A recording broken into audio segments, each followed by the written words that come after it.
So I've been saying for a while now, one of the unfortunate things we will have to essentially get ready for is the term disaster capitalism. And quite frankly, after this report today, I think we have to get to grips with that term more than ever. And this is really worrying because this was warned, again, well ahead of time, and we will see, as we're about to see in this unfortunate article, once again, the Brexiteers have been proved wrong and it's a disaster of their own making.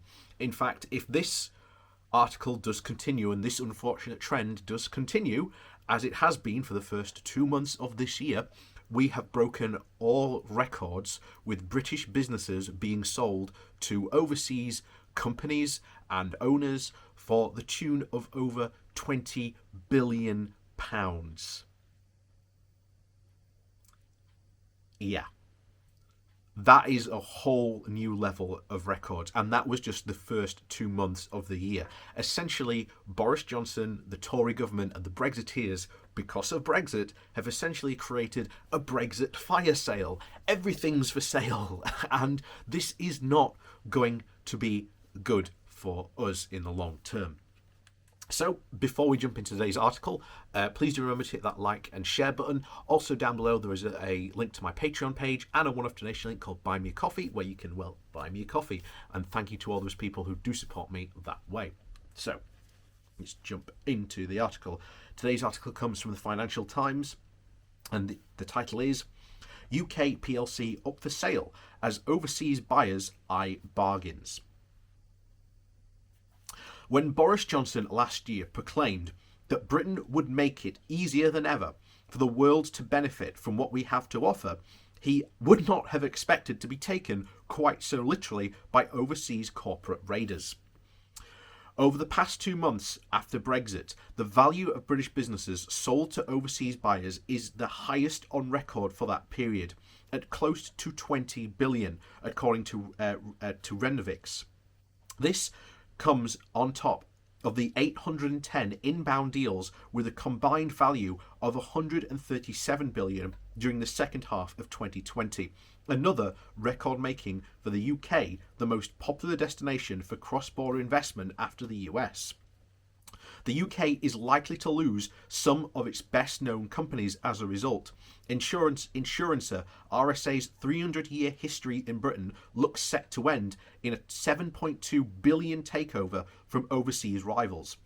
Other deals have also emerged for the motor recovery group AA, bookmaker William Hill, financial groups IXSA, Mirat, and FHA Financial, security firm G4S, games maker Codemasters, property firm McCarthy & Stone, and the 178-year-old insurer LV, Agresco, is on the discussions with a private equity backer consortium from the UK and the US. The UK PLC is on sale, said Richard Bernstein, who's a fund manager for Crystal Amber. He pointed out the relative cheapness of UK mid-cap stocks in particular, which have been marooned in terms of ratings. There will be a swathe of well-managed UK mid-caps that trade well below replacement cost, he said. Unfortunately, there are a few investors who have a conviction to take the medium view as part of the owner of a business. The UK is now politically stable, and so the overseas predators now find it attractive. Sir Nigel Rudd, who is the chairperson, who sold UK companies including Pilkington, Inversiers, Boots to foreign buyers, agreed that investors were failing to properly value British industrial companies. This has left them vulnerable to opportunistic bids in the wake of the pandemic and Brexit. My concern coming out of Brexit is that the UK companies will be sold cheaply, he said. The number you start with is quite important. A chairman defending a UK company has to add about 30% to the share price and then start talking about a premium.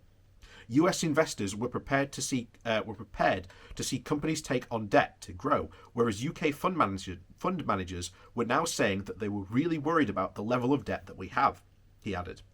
Sir Nigel is a chairman of Signature Aviation, which is weighing a a $3.5 billion bid from a private equity consortium, as well as Meggitt, the aerospace supplier, whose shares are trading at levels last seen in 2016 following the grounding of the 737 MAX and the collapse of the global aviation as a result of the pandemic. While Sir Nigel is interested in a 60% premium being offered for Signature was, quote, a fantastic price, he was also concerned that many mid-sized companies with stronger market positions could be sold cheaply. This had implications for Britain's industrial future, he said. Alex Berline, the head of global industries and investment bank Braid, said that while various valuations of US industries were higher than ever, the UK is definitely being penalised for Brexit. But with hopes high that the UK will emerge quickly out of the worst of the pandemic, given the rapid vaccination programme, investors are moving equally as swift to look for companies whose valuations reflect the troubles of the past 12 months, rather than the promise of returning to the roaring 20s to which return from. On the price of earnings basis, the UK market is its lowest points in the past 2 decades, according to other leading economists. And according to JP Morgan, it is trading less than 14 times compared with the 23 times in the US and the overall Eurozone of about 17. The UK was by far the worst performing equity region last year, down almost 15% in dollar terms and underperforming the Eurozone by about a fifth. We are doing a lot of defence work, said Steve Fine, head of broker Peel & Hunt. The borders are finally seeing a way out of this risk, but are being picked off as the share prices does not reflect where trading prospects are heading.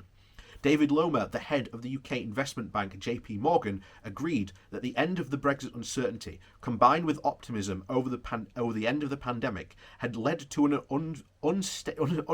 unforeseeable busy period for the UK. But there is a greater degree of unsolicited activity by buyers seeing the value. The UK is looking at an all-time cheap level on relative valuations, although it all depends on the company that you are compared against its peers. Advisors said that the M&A boom has been fully fueled by cheap and easy access to cash and debt. Private equity groups are sitting on record funds, while the emergence of special purchase acquisition companies in the US and increasingly Europe has led to the list of potential acquirers. We've just had one of the busiest quarters on records, where all facets are firing at once, from one strategic deals between rivals to takeovers by private equity investors, said James Arquis, head of Deutsche Bank UK. Investors are seeing a snapback of growth and anticipating a post-recovery COVID recovery out of the recession. Stuart All, the head of M&A and Minis, pointed out the particular activity in the mid-market stocks in the FTSE 100 and the FTSE 250. The US M&A market is also booming. Corporate, private equity and specs, some have had European mandates, are well placed to do deals. A lot of companies are undervalued, and advisors are talking about them and are talking about defence as well. Management and shareholders are increasingly wary of accepting initial offers, often arguing that the more long-term view of prospects beyond the pandemic. The UK gambling company Entain rejected an $8 billion bid by MGM at the end of last year, arguing that it significantly undervalued the business. The US private equity firm Platinum Equity Advisors walked away from an attempt to buy the pub group Marston's. Again, the offer undervalued the business, according to management, by at least 19% to the company's share price at the start of 2020. Other companies, such as Elements, have also been rebuffed. There have been a lot of opportunistic offers that have not seen the light of day, said Orad. Trevor Green, head of the industrial fund Arriva, said investors were trying to take a long-term view, whereas you've been materially higher in the past 5 or 10 years. He urged boarders to have patience and committing resources to growing businesses, especially in the tech sector. We do have good tech companies, but they tend to be taken out before they can reach their potential. Loma argued that growth companies were in favour with investors, but that meant that higher quality and free cash flow yields and stock were trading at a particular discount. all boards in the UK were very wary of opportunistic bids that failed to reflect the long-term prospects. So, as you can see, a lot of activity at the moment, and again, this was predicted, and something that we worried about immensely in lead up to the Brexit campaign and even post-Brexit campaign. This was warned about, that the price of UK companies would indeed suffer, now being cut off from their main market, leading to an essentially free-for-all for essentially UK companies. And this will have a huge knock-on effect to our company, to our economy, because some of these buyers are essentially rivals buying rivals, and essentially very often those rivals don't exist very much longer once they've been bought out. They either tend to take what they like and then get rid of them, and even worse, because we are now out of the EU, even though, as again, currently those rules are still in place, there are a lot of rules where a company could buy a company, literally sack all its staff, and then hire the ones that they want to keep. Luckily, those rules are in place, but once again, we have to worry about those rules potentially being taken away by this government. So once again, things are not looking good. So, as always, thanks for watching. Please do remember to hit that like and share button. And of course, down below, there is a link to my Patreon page and a one-off donation link. And as always, thank you for supporting me that way. And we'll see you all next time.